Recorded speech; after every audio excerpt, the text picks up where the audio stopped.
Hello everyone, hopefully you should start coming into the call now. Thank you for joining us today. We'll just give it a couple of minutes while people settle in. I can see the numbers are going up quite quickly, which is great. Welcome to everyone who's just coming in. We're just going to give it a couple of minutes to let everyone arrive. You can see the numbers shooting up, approaching a couple of hundred, which is great. Hope you all having a good day so far. Okay. So the numbers are still going up, so we'll just give it 30 more seconds while we let people settle in. Please do say hello in the chat. It'd be good to see where you're dialing in from. It'd be great to see. Okay.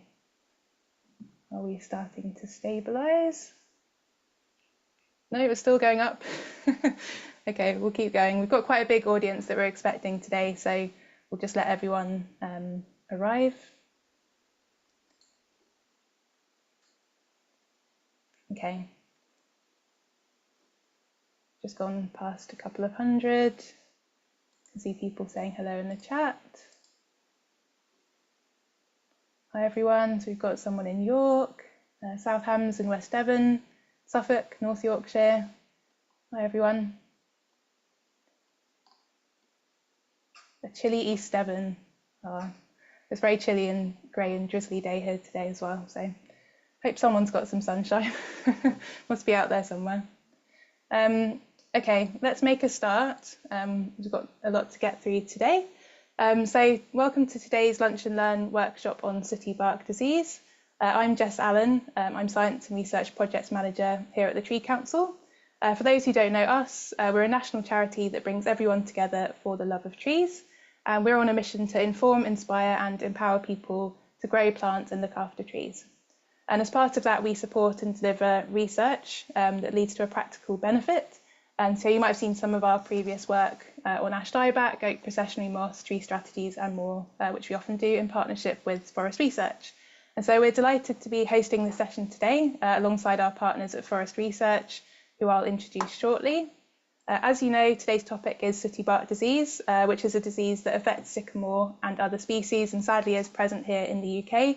And we've been really blown away by the level of interest in this topic. We had 500 people sign up, which is our limit for Zoom sessions like this. So that's really great to see and demonstrates that this is a really important topic to lots of people. And obviously with pests and diseases, understanding the problem is really crucial for an effective response, as is learning from each other and sharing experiences. So we're really pleased to host this session and hope it's a useful conversation for all of you. Shortly I'll explain what we're going to do today and introduce the team, but a couple of quick bits of housekeeping. So we are recording the session, so you can watch it back or share it with colleagues if you think they'd be interested too. And also I'm sure you're familiar with Zoom by this point, but there is a chat function which lots of you are using to say hello. Please put any thoughts and comments in the chat. It'd be great to hear from you. And also please put any questions that you want to pose to our panel in the Q&A box as well, and we'll keep an eye on that and try and get through as many as possible. So we're joined today by three amazing experts from Forest Research who have a wealth of experience and knowledge.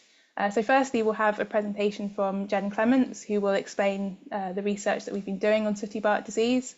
Jen is an environmental social scientist, currently specialising in forest disturbance and tree health, but with previous experience working on agri-environment schemes and other tree and woodland related topics. So once we've heard from Jen for about 15 minutes, we'll then have a Q&A session for the rest of the time. That will be with all of our three speakers. So we have Jen and also Caroline Gorton and Alex Lewis. And Caroline and Alex are both part of the Tree Health Diagnostic and Advisory Service at Forest Research and have been there for about 10 years, both responding to tree disease inquiries. And while they're both predominantly based in the lab, they also get out and about doing training and site visits to help diagnose the cause of ill health in trees. Caroline has expertise in chestnut blight and ash dieback in particular, and has previously worked at the Royal Horticultural Society for 6 years and has a PhD in forest pathology. And Alex has a particular interest in decay fungi, particularly Heterobasidian root rot, which I hope I said that correctly, in conifers. Before joining Forest Research, He studied arboriculture and forestry, gaining experience in the USA and Finland. So as you can see, we're perfectly placed for a really good session today on sooty bark disease here in the UK, and we'll close the session at 1:45. So just to recap, put any questions that come to mind in the Q&A box and we'll put those to the team. And we'd also love to hear of any experience that you've had of sooty bark disease. It'd be great to hear your insights in the chat. And also Jen's going to be sharing a survey that would be great if you can respond to that as well. So on that note, I think that's enough from me. I'll hand over to Jen and let her do her presentation. Jen. Hello everyone, hope you're having a good afternoon. It's great to have such a wide variety of people calling in from as far as Bosnia and Herzegovina, I saw in the chat, which is amazing. So I'll share a quick presentation about the work we've been doing in one moment.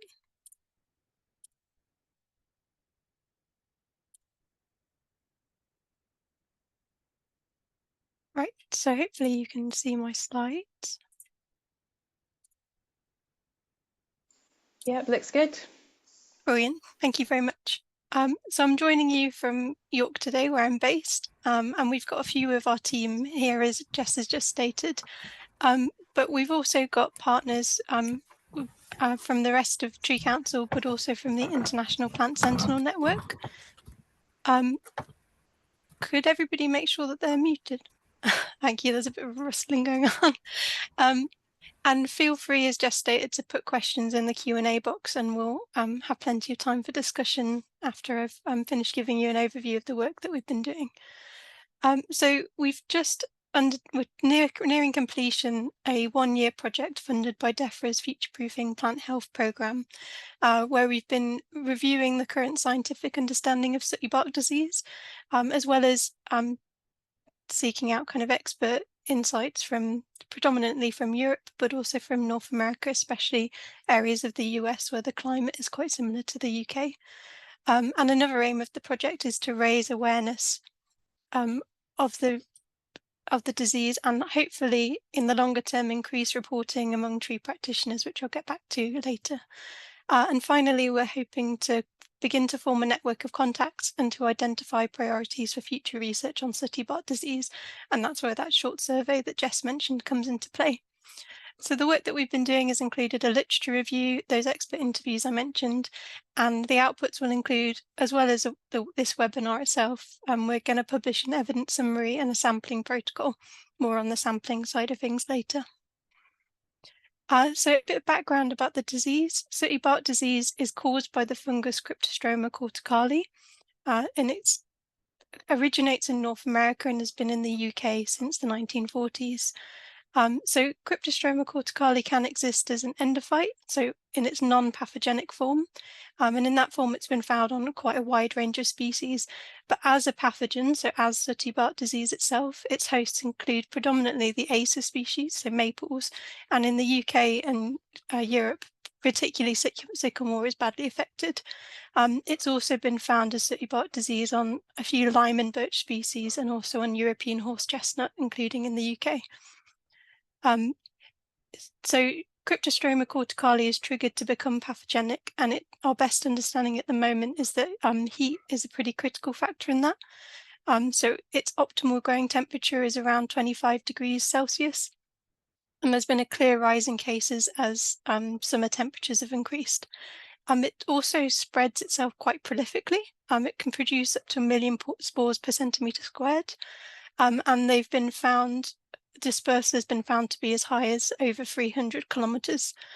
So once it's in an area, eradication is very, very, very difficult. And sooty bark disease itself causes the dieback and death of trees, and has a quite well-known symptomology at this point. So as the name sooty bark disease suggests, it does include sooty bark, as you can see on these pictures. So you get these brown areas progressing to black and that kind of sooty texture, either underneath the bark or where the bark has been shed. And these masses of black spores are released as the bark falls away, particularly in the summer months. You also get staining of the stem. So if you cut a bit of the tree in profile, you can see the staining emerging outwards from the xylem. But it's important, and then the other symptoms include this crown wilt and dieback, loss of leaves, and it can eventually cause mortality even in mature trees.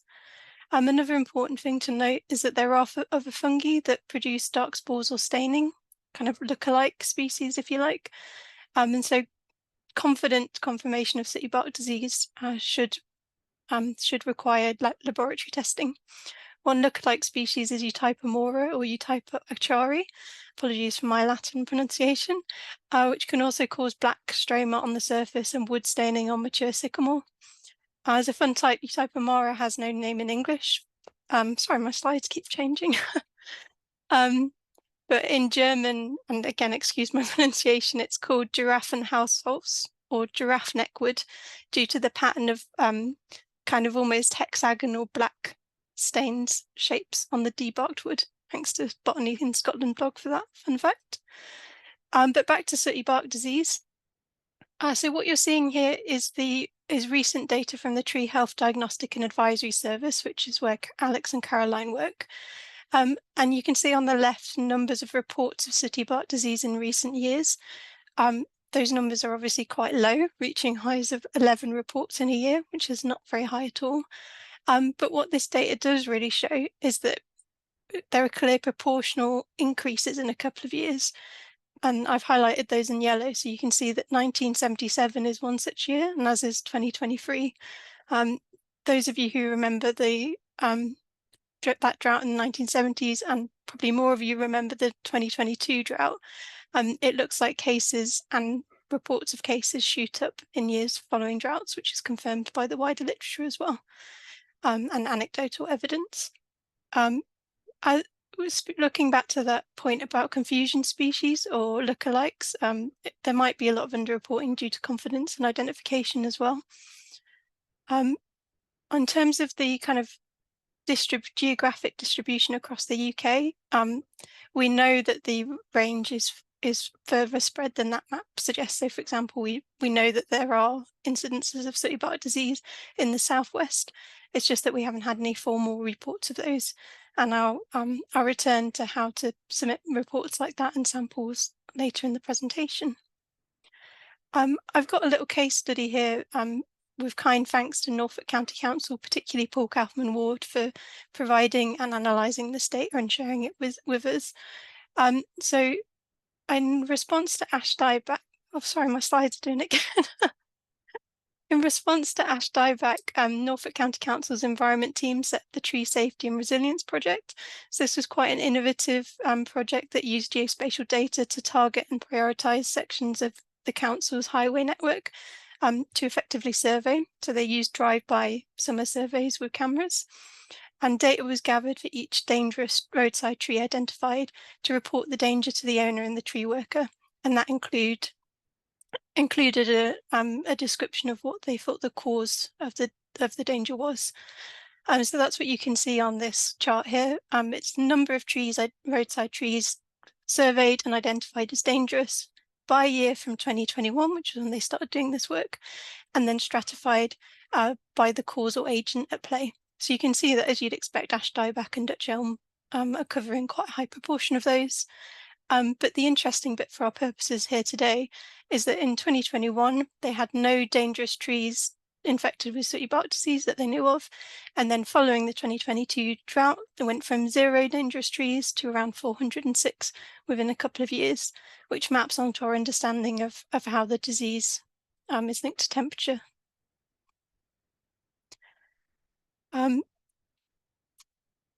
So another interesting facet of this work has shown that although the total number of dangerous trees with sooty bark disease was still lower that year than Dutch elm and ash dieback, the proportion of them that were highly dangerous was actually higher. And they reckon that this is because the dangerous trees that were identified were larger in size, so presented a higher risk. In contrast, the remaining elms in the county are quite small, so they're posing a smaller risk. So 90% of the dangerous trees they surveyed were attributed to sooty bark disease had a height of more than 10 metres. And it's known that sooty bark disease can progress really rapidly in mature trees, which is also a factor in the danger and risk kind of side of things.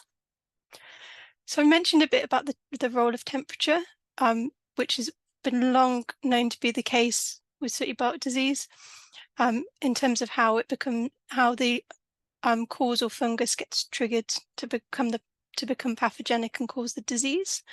And temperature and drought stress are reckoned to be key in that process, along with other stresses. So there's a little bit of evidence that rodent stress might also be part of that process.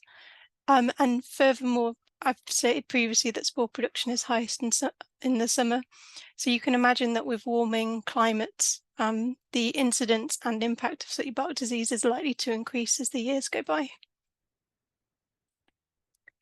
So one of the things I wanted to focus this presentation on was on our understanding of sooty bark disease in relation to human health.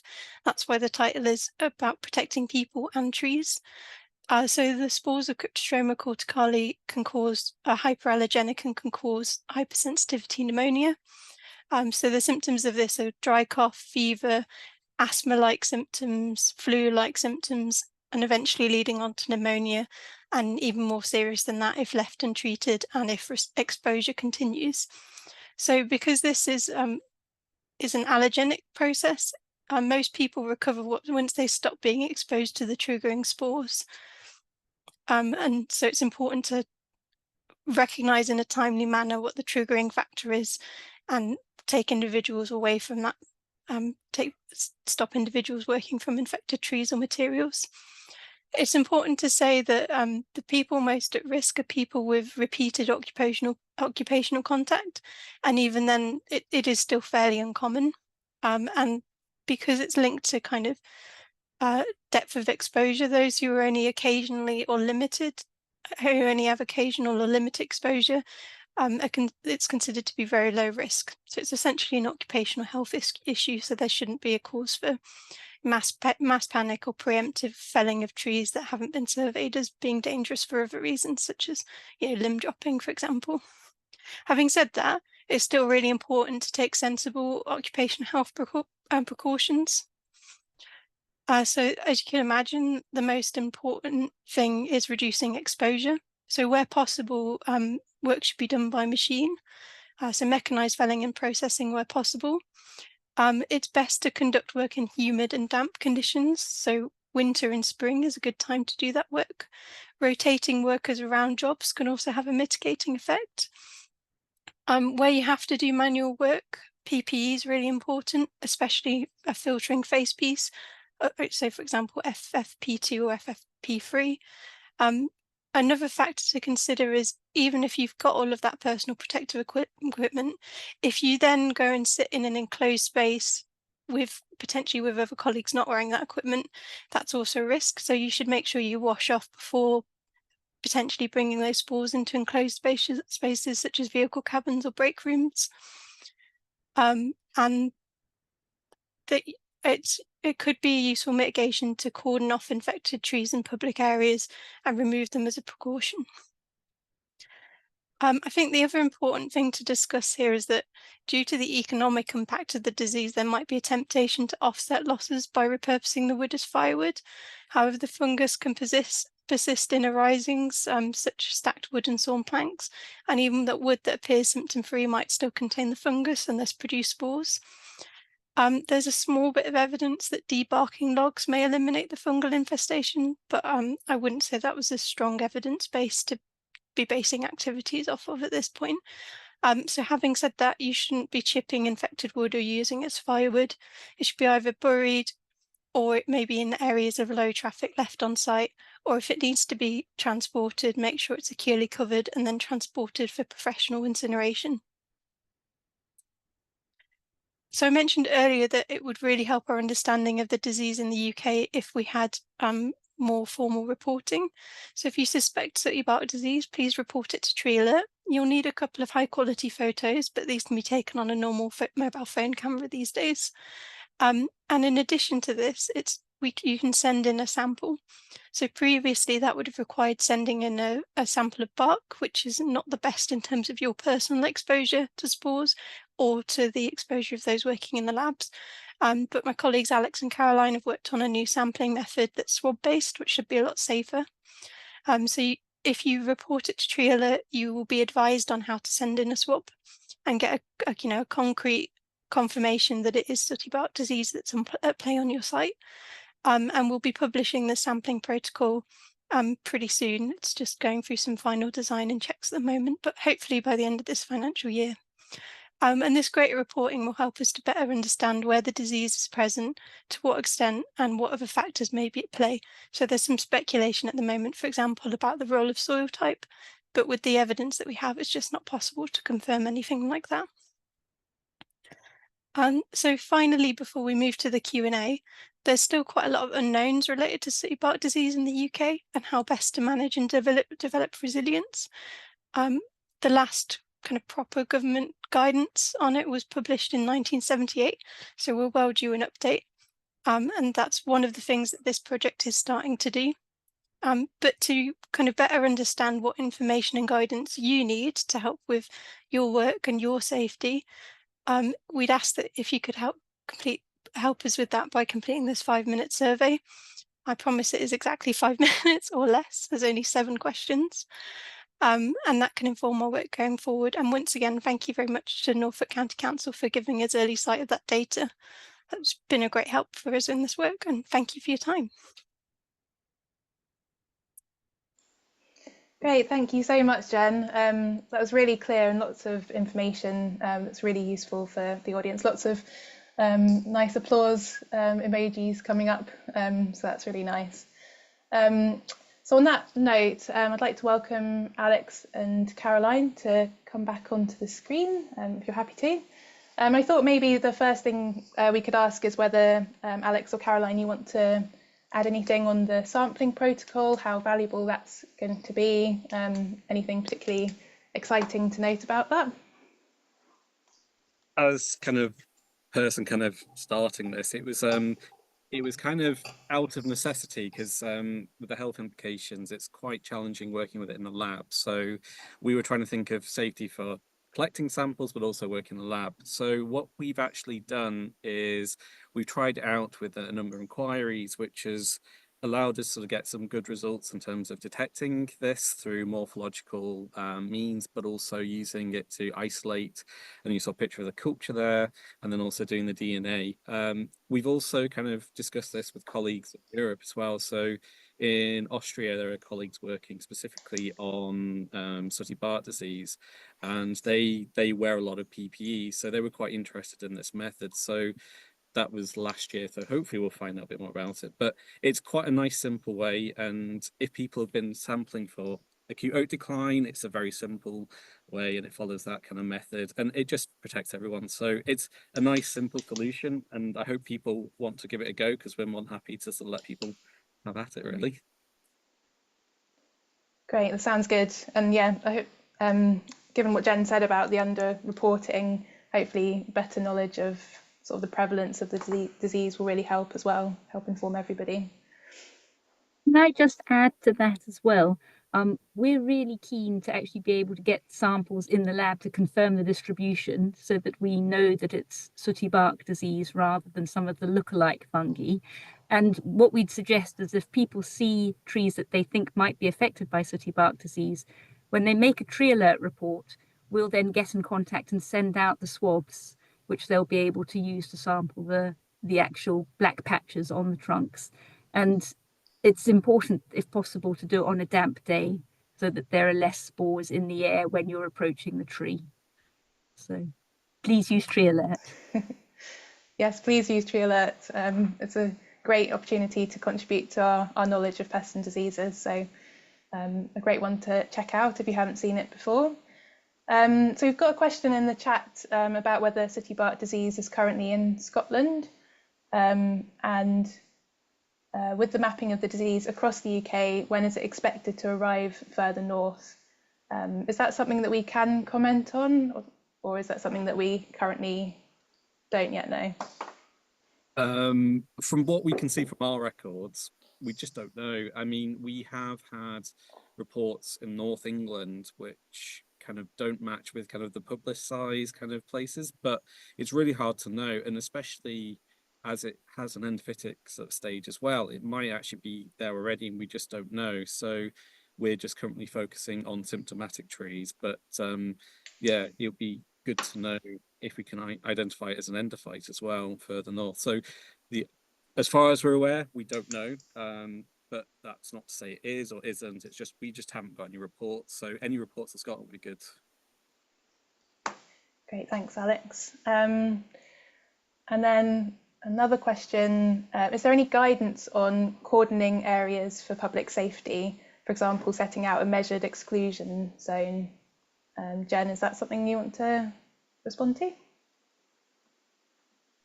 Oh, I don't think I've come across any guidance on that. As I stated, when it's when it's in the summer months, the spores can travel on the wind to quite incredible distances.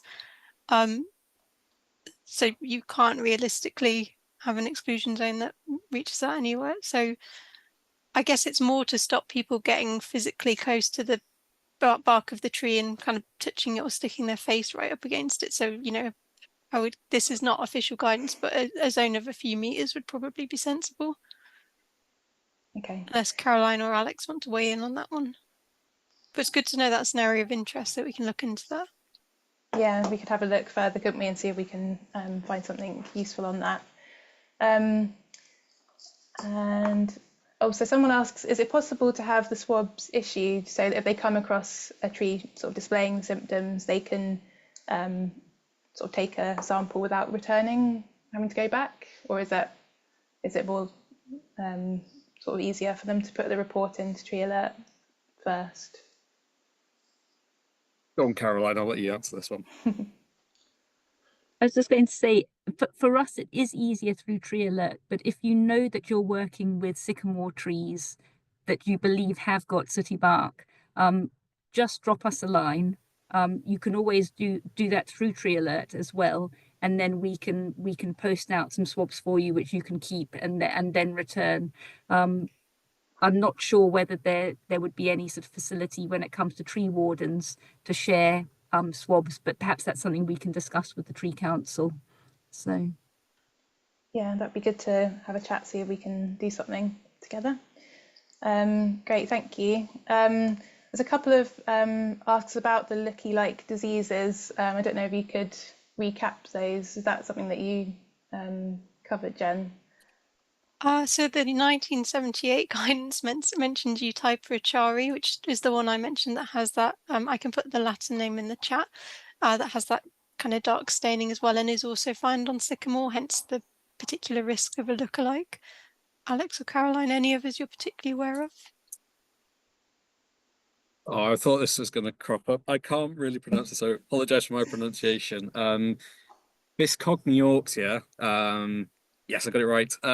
So that's another lookalike which produce really nice black fruit bodies, but this is more on beech, and the fruit bodies actually emerge through the bark. The bark doesn't necessarily shed off, so they can look similar at a glance, but actually on further investigation, you'll see that actually if it is sooty bark, the bark will be away and then there's the spores underneath. So it's the sort of two main ones, I think, unless there's anything else I'm missing.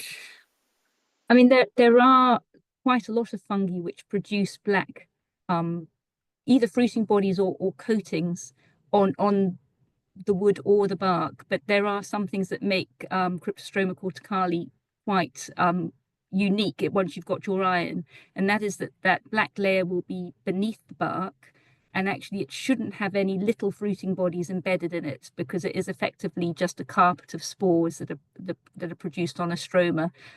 There's some quite good pictures on a Swiss website which go through the lookalikes, but also taking the host into consideration is important because it really is something that is more we almost exclusively see on sycamore, although there are some other hosts to take into account, like horse chestnut, for example, and obviously other species of Acer. But that web link from Switzerland is quite useful with some good close-up photographs of the kind of surfaces that you'd see for the fungus. So maybe Alex will be able to share it, or we'll discuss distributing the contact for that. So great, thank you. Okay, so we've got a question about costs. So someone's asked, given the recommendation for both PPE and destruction of infested material, there'll potentially be significant costs dealing with this disease. And then asking whether we know how Norfolk County Council are dealing with the hundreds of infested trees that they've found. I don't know if we can answer that one, Jen, or potentially whether there could be a useful case study there in Norfolk about how they've dealt with that. I don't have any information on their costs at hand at the moment.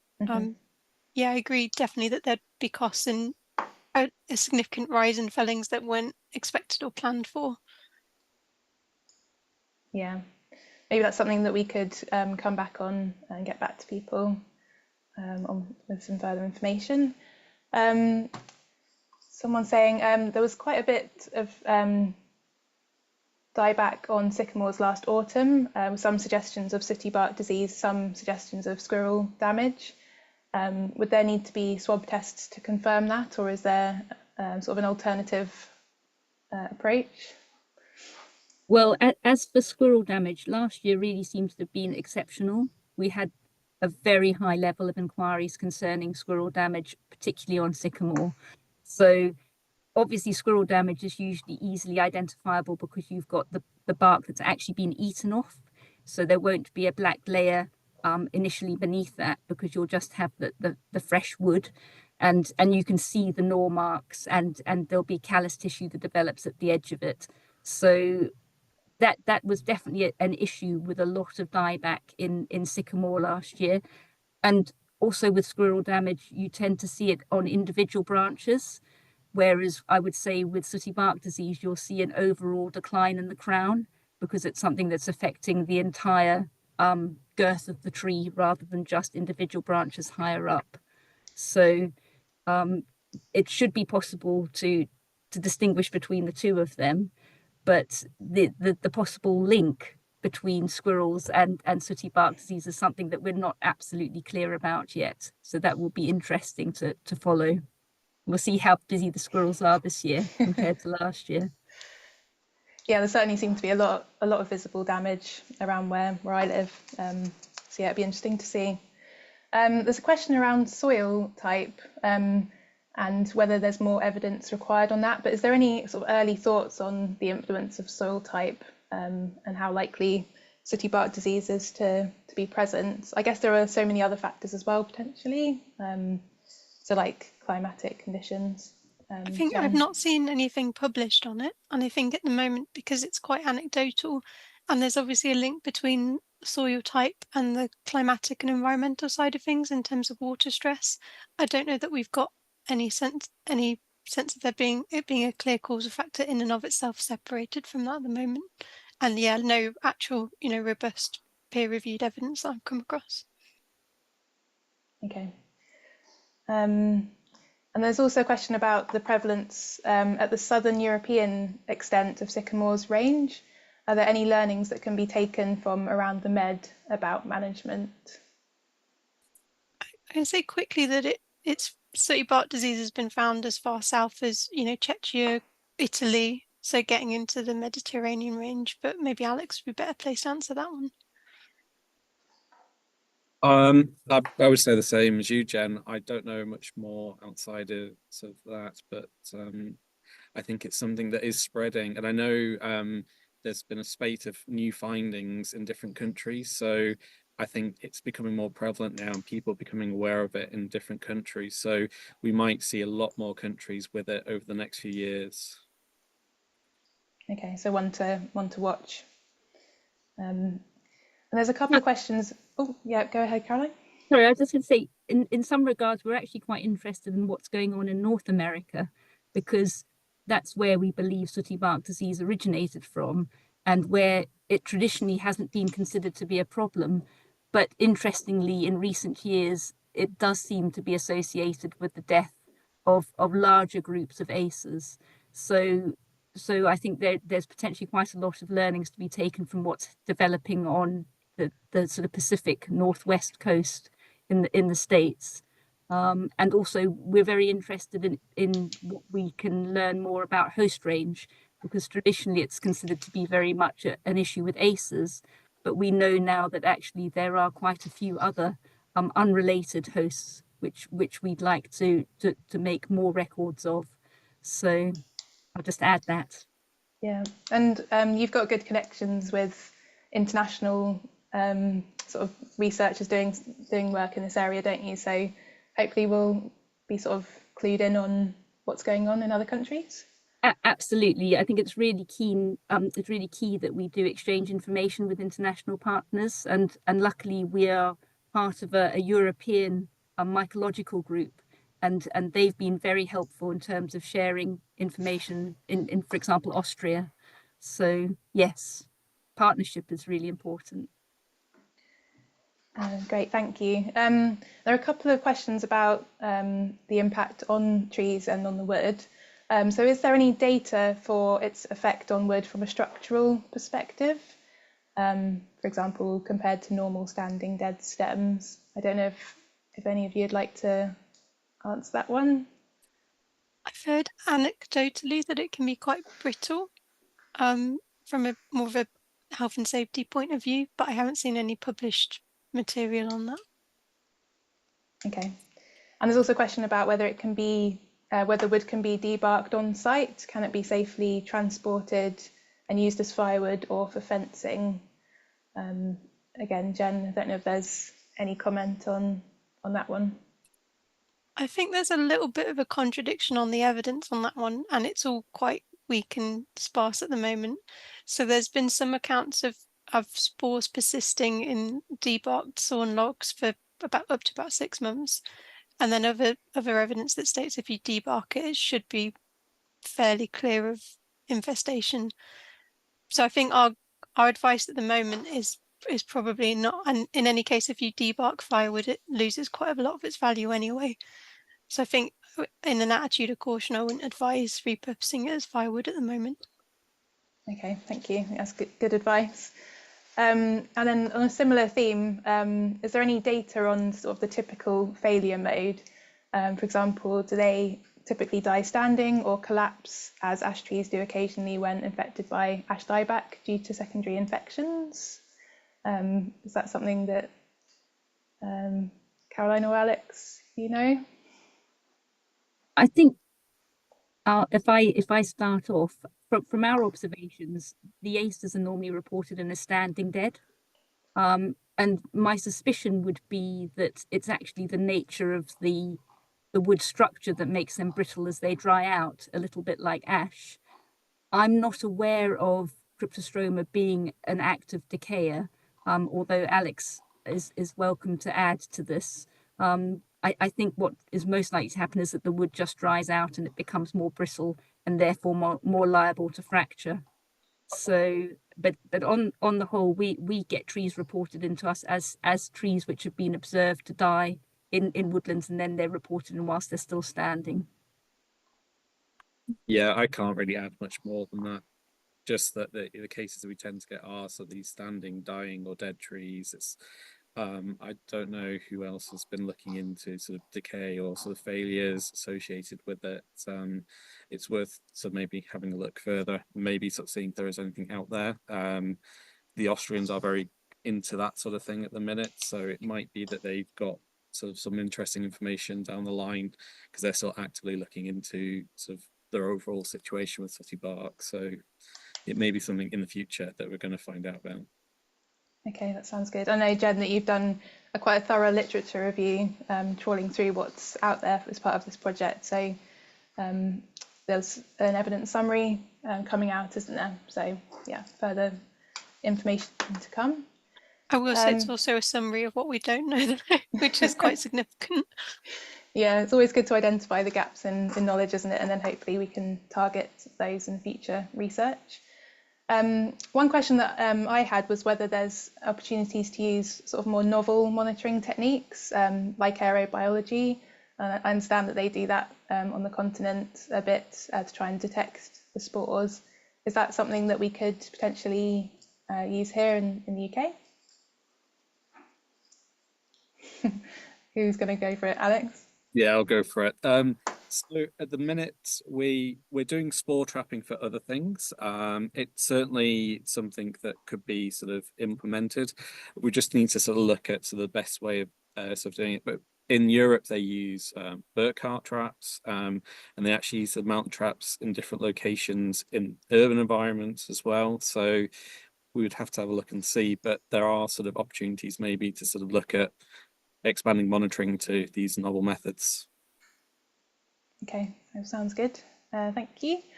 I see we've got a few minutes left and there's still quite a lot of questions to get through. If we don't get to your question, we will.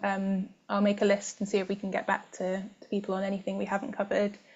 There's a question around the long-term implications for sycamore trees as a species in the UK. Do we know what percentage of trees may have been lost already or expected to be lost? So I guess this is a question about kind of how worried should we be about sycamore in the UK, which is a really good question because it's good to get a feel for that for pests and diseases. Caroline? It's quite tricky because as the figures that Jen used in her presentation show, this is really an underreported problem.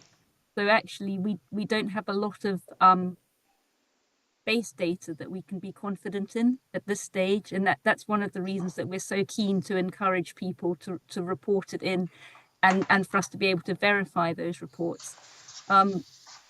Another challenge, of course, is that with ash dieback, you've got a lot of spaces opening up in woodlands where sycamore is likely to be the species that then starts filling those gaps.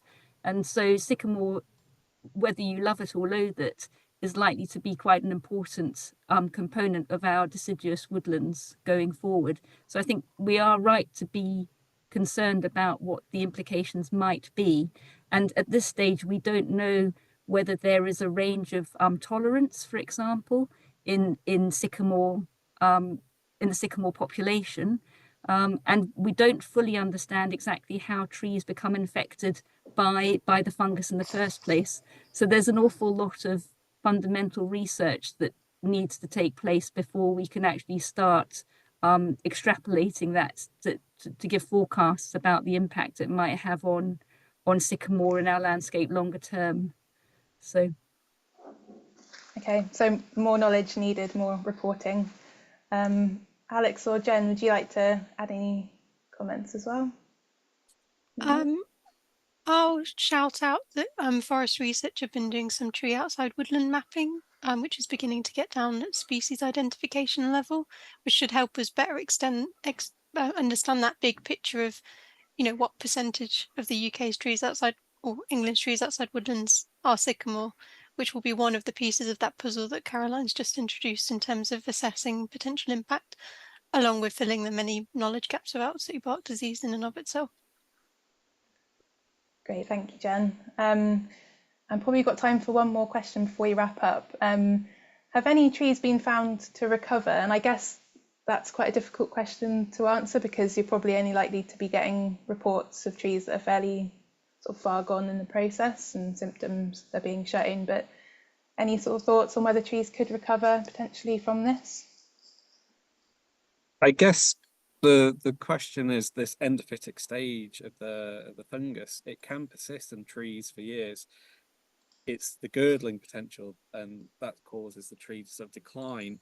But can the trees kind of fight it off, or is it actually the climate conditions that mean the fungus can't sort of be as effective at growing and sort of killing? I'm not quite sure. Is there anything sort of from? I don't know. It's an unknown really for that really. Okay. Feels like we've got quite a lot of unknowns still, doesn't it? So hopefully this research is really sort of moving the conversation forwards and helping to address some of those gaps. I think on that note, we're getting towards the end of the session. So I think we'll start drawing to a close. So thank you so much to everyone for joining us today. It's been great to have such a big audience for this topic. We'll send the recording around afterwards. I don't know if you're happy to share the slides, Jen, or we could send those around. Yeah, perfect, thank you. And so thank you, and do share on the link to any colleagues you think would benefit from it. Please also check out the Tree Council's website. We have lots of toolkits and resources on tree pests and diseases. We also have a Substack channel, which you can subscribe to. So we'll drop links to those in the chat for you. And also please do check out Forest Research's website and Tree Alert, and the link's already in the chat for those. And then so finally, thank you to Jen, Caroline and Alex for a brilliant presentation and for answering so many questions. I hope to do more of the same in the future, potentially on some other pests and diseases. And thank you to Charlotte, Laurie and Kaylee, who've been setting up and supporting the session behind the scenes. So a big thank you to you as well. So on that note, I think we'll close the session and let you go. Hopefully you've had a good lunch as well. And thank you for joining us. We'll see you again somewhere soon. Thank you. Bye.